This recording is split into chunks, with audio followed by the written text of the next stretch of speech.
to what you're making and study it. Okay. Now, interfacing patterns are not hard to make. We'll talk about that a little later on this week in another video. But even if you're not, you really don't have to make an interfacing pattern. And so now we'll talk about that here for fabric placement. Now, the first thing we need to talk about is the actual placement on the fabric. Okay, for non-wovens, we'll talk about that one first. Those fabrics that you can just pull on and they tear, they don't necessarily have a grain line. So we'll say don't have a grain line like most fabrics, but they still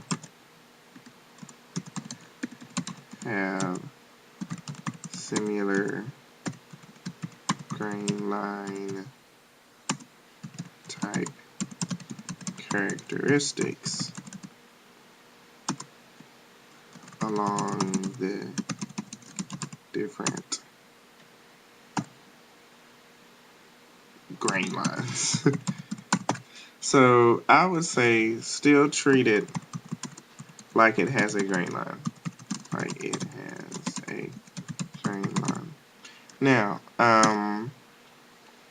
usually when you buy these fabrics or non-fusible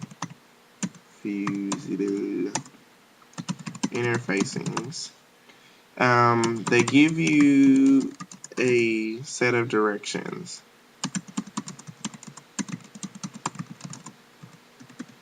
On a long sheet of paper. And that paper goes, they usually cut it out along with the paper, so it's like folded up with the interfacing. So let's say, for instance, you have a big bolt of interfacing that's on one of those square bolts that they have in stores sometimes for the smaller bolts of fabric. In between the fabric, folded up in there, there's this long sheet of paper that's the same length of the fabric. And as you unfold the fabric, you are unfolding the directions. And it has on there the best way for you to get the best use out of that fabric when you're placing your pattern pieces and everything. So that's how that works. Now, for knits and wovens,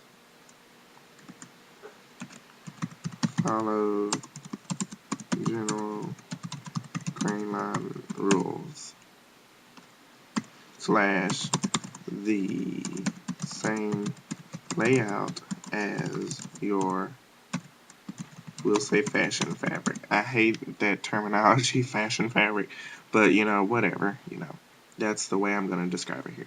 So follow the same general grain line rules or the same layout as the fabric that you're actually cutting. So if you're cutting something on the straight grain line on your fashion fabric, then cut it on the straight grain line on your interfacing. Now, let's talk about block interfacing and piece interfacing. Block interfacing is the simplest way to interface multiple pieces. Simplest. That's not right. To interface multiple pieces of fabric so you can get started sewing quickly.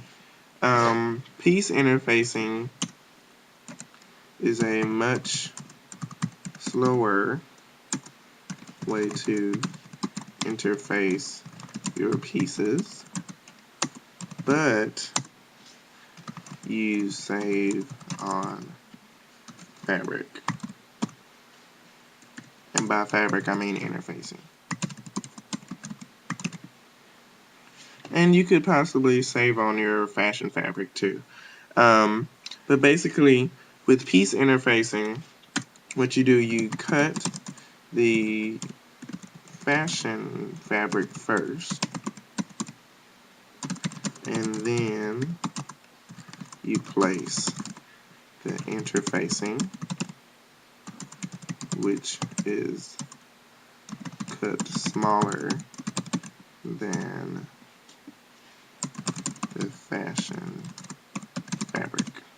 Now this is dealing with this whole block interfacing and piece interfacing, which I need to change to fusing.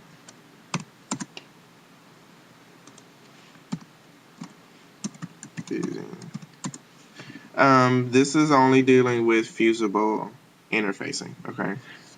With the non-wovens, or I'm sorry, non-fusibles, you're just gonna sew those basically. You're gonna layer them almost like you're layering your fabric. Layer them and then sew them to the garment. And then as you're going, you need to grade your seam allowances so that you don't have all this bulk in your seam allowances with all these fabrics, interfacings, and whatever sewn into this one seam. So, so anyway, back to this. So you cut the fashion fabric first, and then after you've cut your pieces out, you find the pieces that need interfacing, and then you place the interfacing, which needs to be cut smaller than the fashion fabric. And by smaller, I mean about 1/8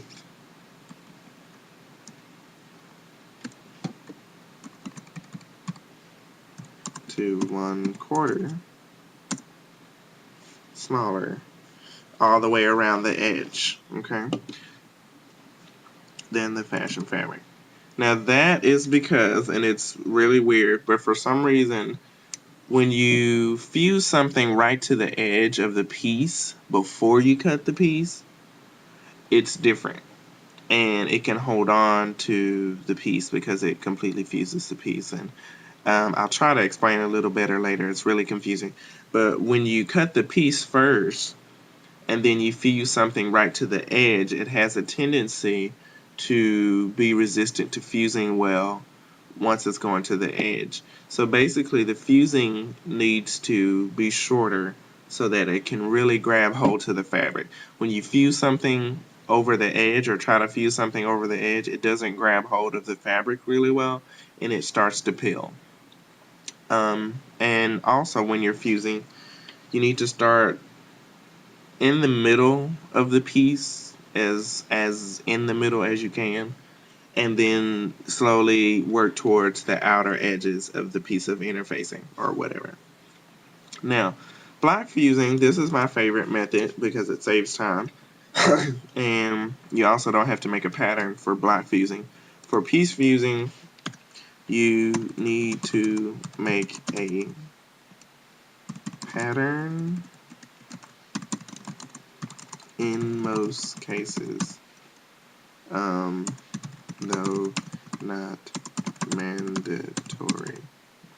Now, if you want to go faster, I would suggest just making a pattern. Just because you need to be able to cut it and go ahead and place it on your fabric. If you don't make a pattern first, then you'll have to place it on your fabric and kind of cut around the edges or whatever. And you're going to cut the piece out using the same pattern piece, basically. And, it's not too much longer, but it's a little longer for you to have to go back and repeat steps all the time. So if you can just make a pattern for it, and you're going to make it about 1/8 smaller all the way around the pattern. So just take that same pattern piece that needs to be interfaced, make it 1/8 smaller all the way around, and you're done. Okay, block interfusing, or block fusing. Simplest way to interfuse multiple pieces of fabric. Okay, also,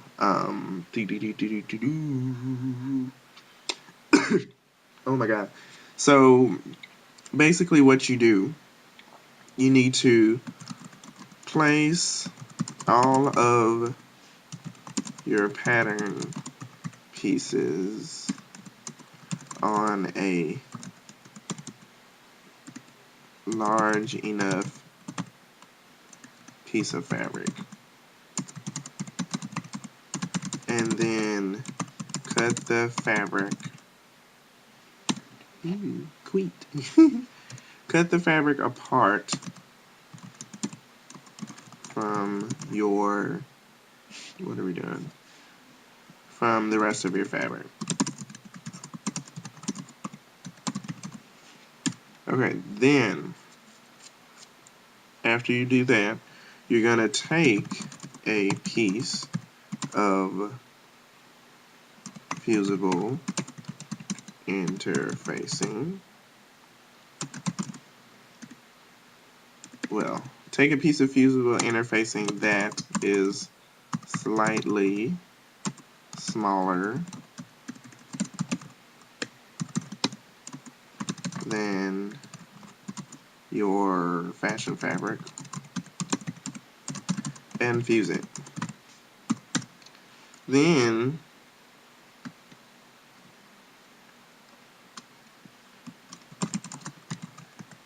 you'll place your pattern pieces that need interfacing. I'm trying to type fast and it's not working out too well. Then you place your pattern pieces that need interfacing on your newly fused fabric and cut the pieces out. Now, I like to trace my pieces onto the fabric and then cut it out, but it's not a big deal. So cut the pieces out and then you're done. So when you really think about, okay, if I have 12 pieces that need to be interfaced as opposed to, or excuse me, if I have 12 pieces that need to be interfaced, I can get it done a lot quicker doing block fusing rather than doing piece fusing. This is going to take me so much longer, and sewing already takes forever. So any place where you can cut corners and, save yourself some time and maybe even your clientele some time in between fittings or whatever they got to do or alterations, that will help you so much in your fashion business or your fashion design career. So you can do that. Most times when you buy a pattern from the store, they want you to block fuse it. They usually recommend block fusing. I haven't seen a pattern yet, and this is just me. I haven't seen a pattern yet that you buy from the store that they give you an individual pattern just for the interfacing. I've always seen it that you need to. It always says you need to interface this piece of fabric. So it'll say you need to cut 2, and then you need to cut 1 out of lining or whatever, and then it'll say you need to cut however many of this for interfacing or whatever. So it'll usually tell you that. It will also give you the technical sketch of the pattern piece, and it will show you that maybe just the hem needs to be interfaced, or maybe the top section of the sleeve or the top section of this jacket shoulder needs to be interfaced. So that way the whole thing doesn't need to be interfaced. But anyway, it's a lot of talking. So that is pretty much it for interfacing. And for use, we talked about use in this last section in the fabric placement. So that's pretty much it. I will talk to you later on, and I will have some more videos coming for you. We will actually look at some collars, and so I'll show you the type of interfacing that I have, and I'll show you the type of interfacing that I hate, the non-woven interfacing. The fabric is so weird to me. I really don't like that kind of interfacing. And that's about it. I don't have any knit interfacing, but like I said, I can show you this big bolt of other kind of interfacing. So leave me some comments, leave me some questions, and I'll see you later. Have a great day.